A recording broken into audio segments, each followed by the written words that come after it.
Bukan pertama kali diterpa gosip video asusila penyanyi Giselle Anastasia alias Giselle, bagaimana respon dengan sang kekasih.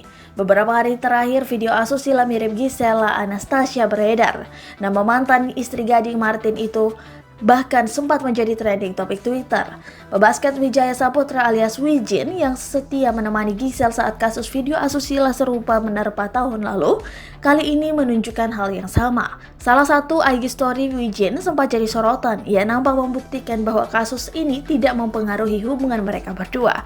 Dari IG story, artis-artis yang turut ikut ke Sumba pun Wijin dan Giselle masih tertawa seperti biasa, layaknya tak ada masalah. Malah Wijin baru saja mengunggah bumerang sosok Giselle yang tertawa sambil berpegangan tangan.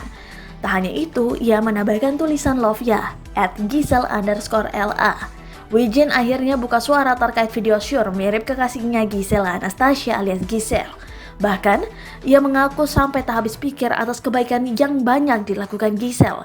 Hal itu diungkapkannya dalam kanal YouTube Indosiar Minggu 8 November 2020. Menurut Wijin, Giselle adalah wanita yang sangat baik. Bahkan menurutnya, Giselle juga sering membantu orang-orang yang terdampak pandemi.